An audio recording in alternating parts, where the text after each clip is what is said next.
All right, here we are for the after show, our live podcast we're doing on Tuesday nights.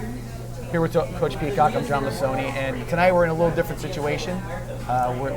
We snuck over over here to Brewburgers because we're remodeling that off the wagon. So we're doing it here, and kind of a cool little setting. We got a little spot here. So once again, if you guys have anything you want to ask us, again we've got some text lines. We'll get everything forwarded over to us. But I got a few questions to start off for you, Coach. Because I've been pumping but nothing real hard. But I got one I kind of like.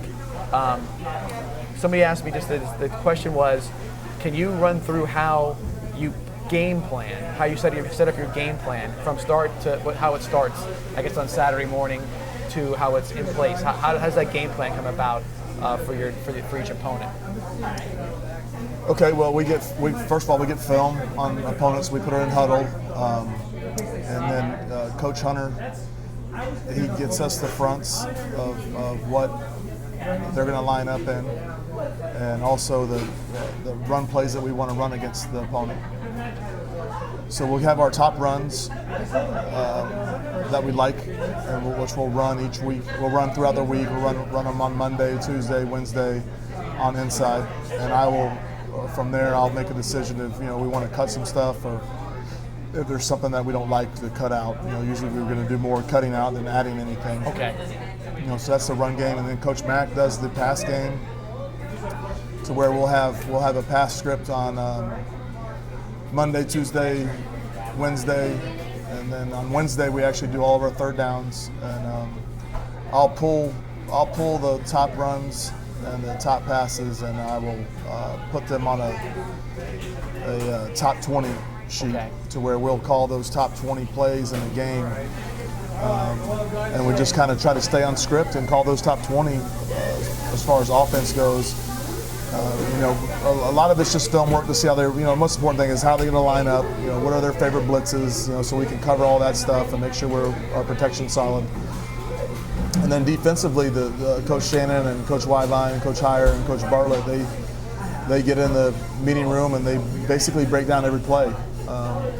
So they'll have a printout of every formation the team ran and whatever play they ran out of it, and they'll derive how they want to line up against each formation. And, sure. And they give us a scout report, and the kids should know what plays they run out of this formation, and certain things changes with backfield sets and where the tight end is and all those things. So and they'll put together a scout team notebook where they run those plays against the scout team all week, and that's basically how it's done. And our defense is more of a we kind of adjust what we're doing according to what we're presented with, rather than making a bunch of calls. So we'll line up in a certain front or do certain things according to the formation, not according to the call. And I think sometimes defense, it tends to be more about tendencies. Right. What this formation based on this, they do this, and it kind of helps the kids kind of have a little bit of confidence before the play starts. Now you start talking about getting a certain set of runs. Now, how much from week to week do you tweak the run plays or something? But usually it's pretty. At this point we've pretty much seen everything. But there'll be different weeks where we like to run maybe something weak rather than strong, or we like to run weak out of this formation, strong out of this formation that's lined up against other guys offensively. So that's kind of what we go on. And then, of course, year to year, your personnel make a difference in what you're going to do. Sure. Sometimes you make calls off personnel, but this year we haven't really done a whole lot as far as directional stuff off personnel. I know in the past, we call Ty got there. We always wanted to kind of run it towards Ty's side. Right. We don't really do that now. I mean, we feel pretty good about both of our tackles and both our guards, so we're kind of balanced as far as what we want to do, left or right. Yeah, no, I mean, like I said, it seems like, it's, I wouldn't say it, but it seems when the game starts, there's just a very sort of, I don't want to say calm, but it's very much this. Nobody has an issue. There's the excitement is about the game. It's not about. we'll have run through our top 20 to I started doing something new this week, and I have openers. We always have third downs. So we go off the script, and then we have our third down calls from that. But I also started a new column this week. I haven't done it yet, but openers. So openers meaning this is the play we're going to run when we're coming out to start a new series, right. Or we have a new first down. Hey, this is the opener of the next series. So okay. I'm going to try that because I think some point, sometimes you get in that script deal, and you might have a play called on first down where you don't really want to have that play called first down. So I'm going to have a first down column or opener column for this week and see how that goes. Earlier, when you were talking about how you game plan, you mentioned huddle, and I think a lot of the people maybe not know how important huddle has become, and not just from game planning and everything else, but as far as highlights for the kids and everything else. Kind of expand on that a little bit, so what that's all about. Yeah, I mean it's all for the really one of the I think one of the reasons that really took off was I don't know, before huddle came out, we would have to our next opponent we have to call up, like we're playing Jacksonville, and we might have to meet in Orlando, for film, You might have to meet in Orlando to exchange some film, and that was a pain in the neck. And you can imagine trying to do that last Tuesday night. Like I would have been in the car driving to Orlando Tuesday night, to where it was just you go on the huddle and you make a few clicks of the button, and I got his film, he's got my film. It was easy as that, so I had to film in 5 minutes. So I think that's one of the reasons really why it took off originally. But then yes, all the kids. All the colleges have huddle to view kids' film. Yeah. All the kids make highlight films off of it, and it's also it also breaks down for you. Has different columns where you can do your scouting on it. It really does multiple, and it does multiple sports too. Coach Wheatley uses huddle for volleyball. They use huddle for girls basketball. Yeah. And how the connections work. So you have huddle. And then you go. That could take you to a website like Max Preps that we use for our statistics and whatnot. And there's each player on the roster has huddle highlights, gets the statistics come up, and the fact that how it's all linked together. Yeah, it's pretty neat. It's pretty neat how it all works. And nowadays earlier you and I were talking about a player that was at Alabama who was a no-star recruit. Right. Alabama finds him and he looked at him and says, "No, we're going to offer this guy an NFL first-round draft pick." Named Josh Jacobs. He's on the Oakland Raiders. But you can see how they can find a guy like that. They're scouting somebody on another team, or they're looking for something. They go on huddle. They see this guy running through arm tackles, and they're like, "Who's this guy?" And it doesn't take a colossal effort. Right. To go on huddle and say, let's see this guy's highlights. The next thing you know, you find that diamond in the rough. I mean, there's a Josh Jacobs, and even I remember going back to Ezekiel Elliott when he went to Ohio State. He wasn't a giant recruit out of Illinois, and look where he is. He kills it at Ohio State and that kind of stuff. So if you're involved with huddle and you've got huddle, I don't know how many teams don't do it anymore. I have not seen a team that doesn't use huddle, at least high school level. I know there's different platforms they use in the college level and different platforms they use in the NFL, but as far as huddle, I haven't run across a high school team that does not use it. So that's what makes it nice as far as exchanging a film and be able to do all those things. Yeah. Going back to the questions, another question that was posed to me today for you was if there was one game you could do over, or have a game, any game in particular you would like to have a do-over, or get to do it again in your career. I would have to say St. Pete in 2009. Okay. Would be my do-over. That's. But I also think that's made us a better staff too as well. Right. No, I agree. But that was a tough one. That was a tough one. We had a good team. We had a good group of kids.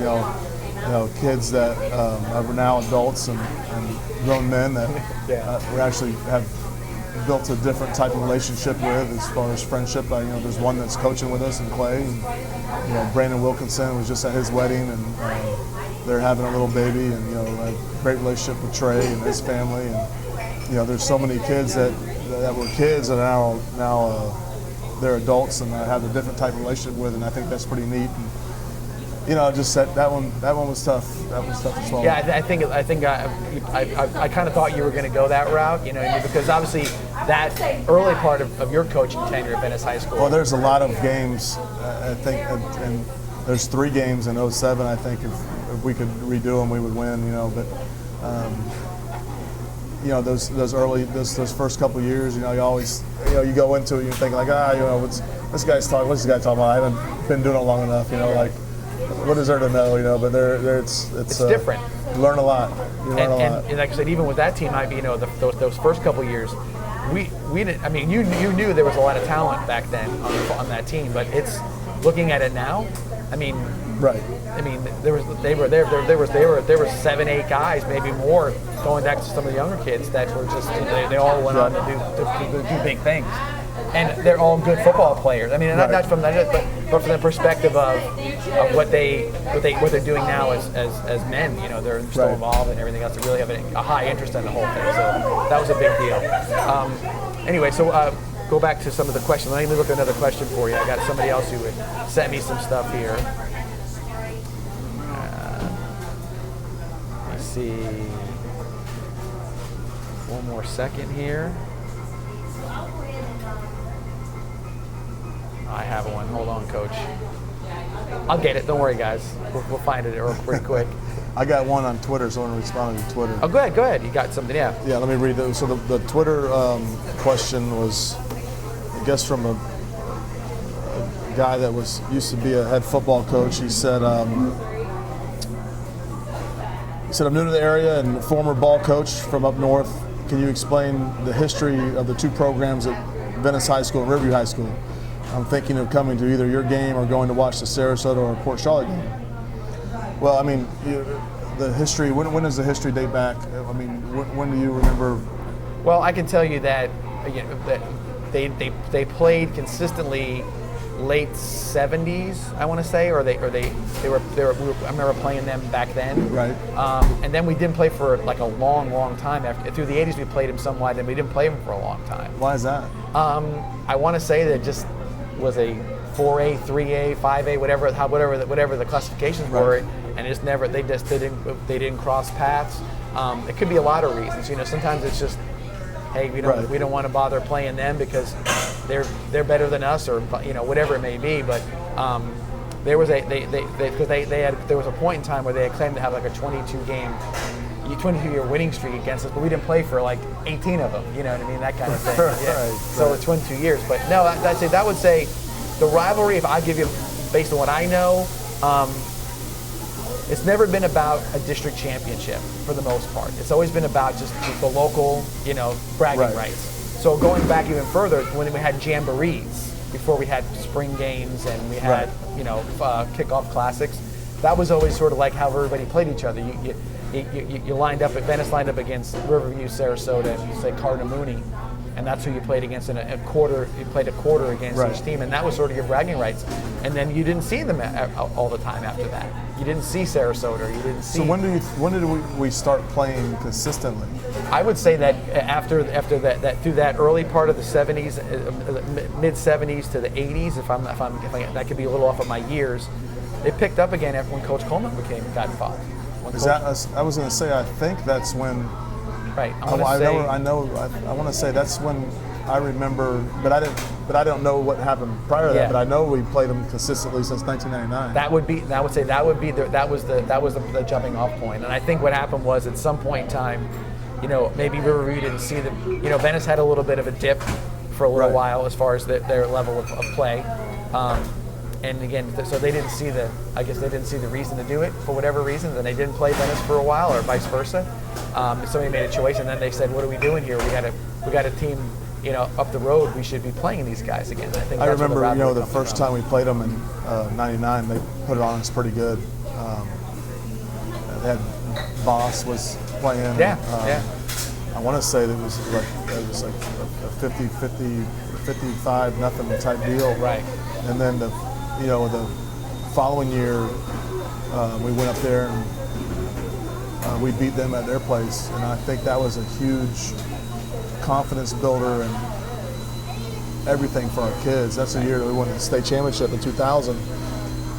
So that was big. I think that was big for our kids. I didn't realize it at the time, but I remember we were running 110s, and I told Phil Hall, hey Phil, we got to work. So we got to go beat Riverview. And he said, Coach, Riverview beat us by 55 points.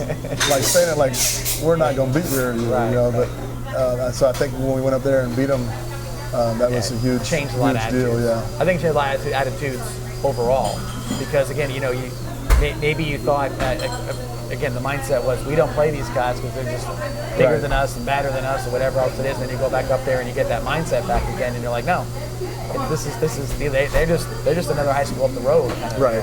So to answer the question, I'd say from a rivalry perspective, there's definitely a much more thicker rivalry from Venice Riverview than there is Sarasota Port Charlotte.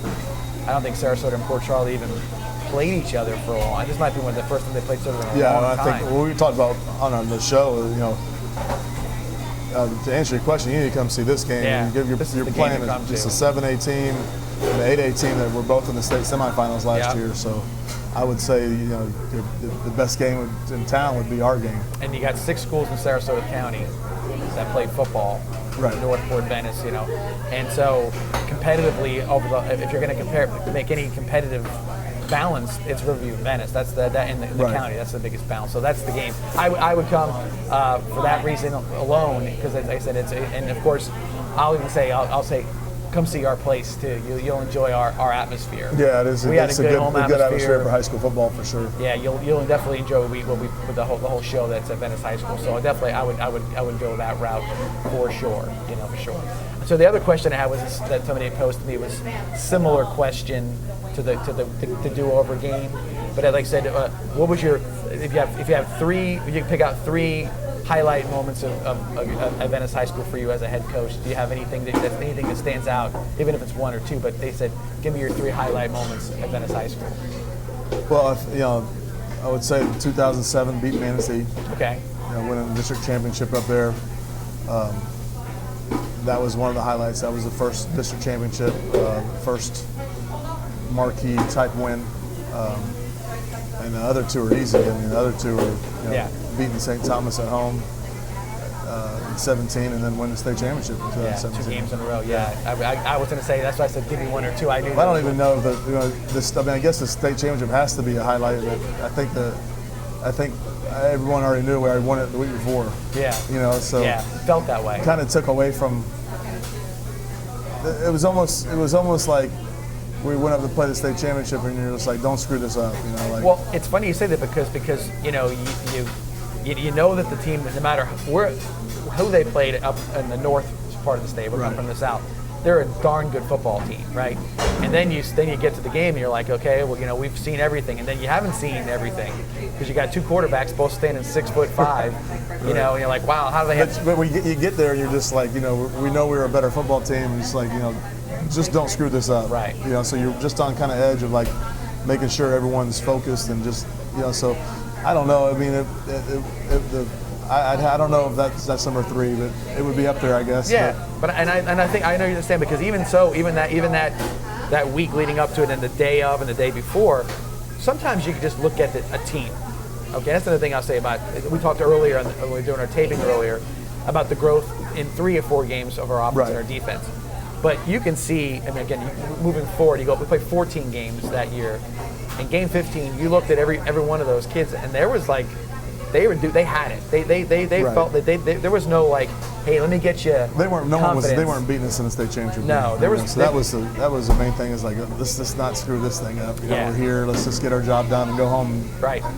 I think the only thing that could have got to you in that situation overall is just the enormity of it, or when you start thinking about it. What's the end game here? And I think if you just put it in perspective of a football game, I think there was no problem with that whatsoever. But yeah, I would say that's had to be. It is when you do it. That's something. I will say this though, over the years, I think I've mentioned this to you before. I thoroughly enjoy our home games.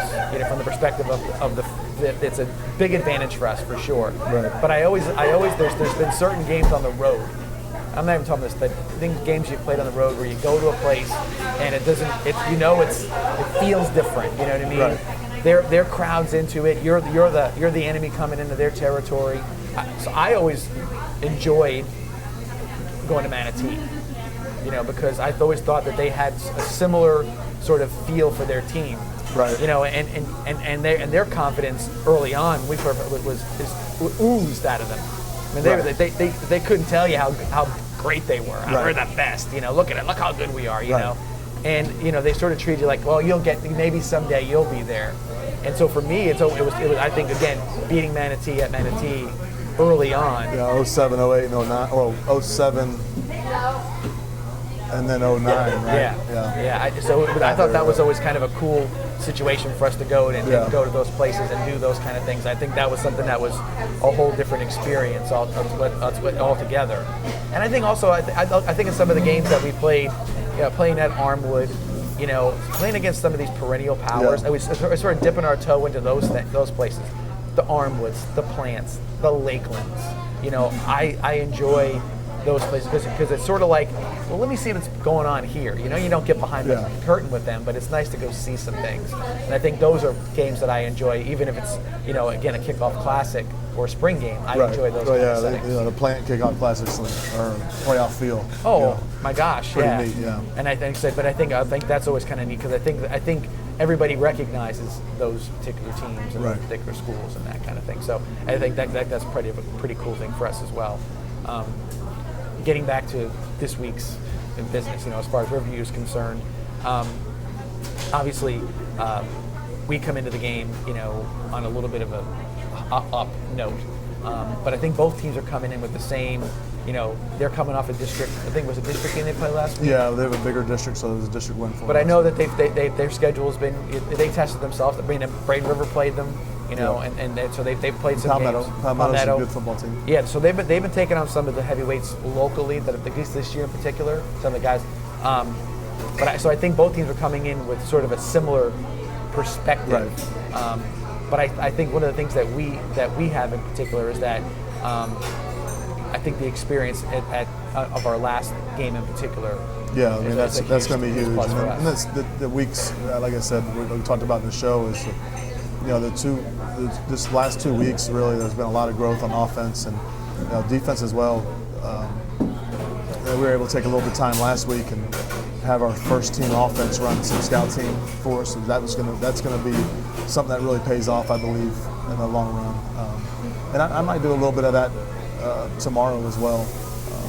See how I think that's it's really good to get a good live look at it, get a full speed rep at it from our starting offense running their stuff. So I might do a couple of plays of that with Coach, get with Coach Shannon in the morning and see how he feels about it. That's good. You've also, I know the summertime there's a lot of 7-on-7 stuff that's done. As far as, have you seen them in that context? No, we didn't do any 7-on-7 this summer. We usually do, but we didn't do a whole lot of 7-on-7 versus anybody this summer. Okay. We did spend a lot of time just on ourselves, but not really any opponents. We had our tournament, the FCA tournament. Right. I don't think Riverview didn't come, but so we got a little bit of experience there, but not a whole lot. I guess go kind of add to that question because I asked is that for a little while it seemed like that's all you ever heard about. You see it on ESPN, all these 7-on-7 teams, everything else. Is there sort of is that sort of a trend that maybe is a little bit less emphasis lately, or what do you see with that? Because there's always something new. It's always like let's do this or let's do this. This is a popular thing. I don't know where that's headed. I think it's going to die down a little bit in Florida because coming up this year, the new rule passes to where you can be with your players and with a ball in the off season. And just have to have 10 days off at the conclusion of your season, and then they can have a ball out there. So I think there might not be a whole lot of 7-on-7s in the off season. I don't know. We'll have to kind of see how it plays. To me, it doesn't bother me. I like the 7-on-7s. I think it gives the kids a chance to compete with other people. Well, I think that's the thing. All those workouts and everything in the summertime, and you're like, where's the football? What are we doing here? Right. We can't do anything with that stuff. So I like that aspect of it. I like them to go see different athletes and guys that are heavily recruited and compete against them. I think you get better that way, but I don't know. I don't know what's going to happen. I just take it year by year and kind of go with it. Well, and again, we've talked about this before. Obviously the trend in all around football right now is about keeping your head safe. No concussions, CTE, all these different things that are happening, and sort of you're seeing a trickle down where you're seeing a stat just came out a few weeks ago that participation in high school football has gone down, not a ton, but a percentage where there's less athletes participating in the game. And I think there's a direct link to everybody being afraid of the contact. Do you see that obviously it's not going to change at the high school level? They're still going to wear pads, still going to wear helmets, still going to do whatever else it's going to be. But do you see it to a point with younger kids at some point in time? Well, I don't think. Well, first off, there's no evidence of any CTE from high school athletics. So it's usually guys that have been in the NFL for multiple years. So I think everyone's doing a really good job of being safe as far as in the high school level. We'll take precautions. We have a special cap we put on the helmets. Right, I was going to say that's for every practice. Yeah. And then there's rules in place now as far as head-to-head contact and blindside hits. So the game's getting safer in that aspect, and we don't have a whole lot of concussions or head injuries, and I don't think it's an issue with definitely not in the lower Pop Warner. I mean, there's no collisions that are hard enough, in that level. But when you get into NFL, you have those guys, and you see the way they look and how fast they run. That's a car crash every play. Well, again, and you're seeing now, you're talking about legislating. So what you're seeing on all the time in every game is a targeting penalty, and ejections from college started that whole ejection thing. Now they're just reviewing it to make sure that they did see it proper. Right. You know what I mean? Whatever it may be. But in the NFL, you're starting to see it as well, and we see it at the high school level. Again, it may be a little harder to see in some cases because there's not as many referees on the field. Yeah, it's a bang type deal. Right, so you don't know, and I think a lot of times, you can't always look at intent. If somebody's coming really fast at somebody and they don't, they hit hard, sometimes it's just not, it really isn't targeting, but it looks from a distance, it looks like it could be something like that. Right. And of course, there's no replay or review in high school, but I know that a lot of that is the intention is to keep it as safe as possible. Right. And the intention is hopefully to teach the kids that, hey, you know what, we want it to be a physical sport, but within the context of not using this as a weapon or that kind of thing. So I think that's part of the deal. But I think a lot of folks, it's like anything else, it's out there in the media. You get all you get is the blurbs and the bubbles. Well, soccer's more dangerous than football as far as cheerleading's more dangerous. This is the most dangerous sport in all of high school. It's the most dangerous, and it's not even close. It's like cheerleading's up here and the rest of them are down here. Yeah, so it's just how media portrays it. So I think everyone's doing a good job of taking steps and preventing it. And like I said, CTE is not an issue in high school. It's not an issue in Pop Warner. It becomes an issue in the NFL. For guys that play 15 years, And a lot of times they say, it takes something out of the game. Well, the best hit I saw all weekend was, it was when the Mississippi State quarterback did a 1.5 twirls about 8 feet in the air. 9 feet. Yeah, he was way up there. And so, that's all cool, man. It's pretty cool to have. We want to see those kind of plays. An effort play by a guy, an effort play by another guy, and it sort of turns into this spectacular sort of physical moment. You don't want to lose those kind of situations, and because you don't want a guy. And we see a little bit too now how bad the tackling is at the NFL level. Yeah. There's guys that just don't even know how to tackle in the NFL, and you're like, how is this even possible that they can't do this? But again, they're not doing it because they're just not. There's nothing that's practiced. Right. So if you don't practice it, what's going to turn into is it's going to turn into sort of a weird sort of, folly of things. No doubt. So, anything else you want to bring up over here? That's it. Let's just spread the word, and hopefully we had some viewers tonight. I know some people recorded it somehow last week and spread around. I don't know if it stays up or how it works, but we'll do this every week and try to do it at 7:45. And I think another thing is like even we like we kind of popped in here a little impromptu. Yeah, we were a little late, but we'll really try to spend a lot of time on the upcoming game. Yeah. And we'll answer questions if anyone has questions. So we like that question segment as well. Yeah, no, so it's something if anything comes up, and again, of course, everybody is sort of aware of us being off the wagon, so we have a little more of that a little bit of a base there. So I think that'll help out quite a bit as well. All right, with that, we appreciate all you guys joining us tonight, our little live stream here from Brew Burgers. Once again, I'd like to thank all of our sponsors. Our new sponsor, did we mention him since he started? We did mention him here. Our new sponsor in Jenkins Chevrolet. Yes, formerly known as Bill Buck Chevrolet. Right. And so we are very happy that they're back on board with us.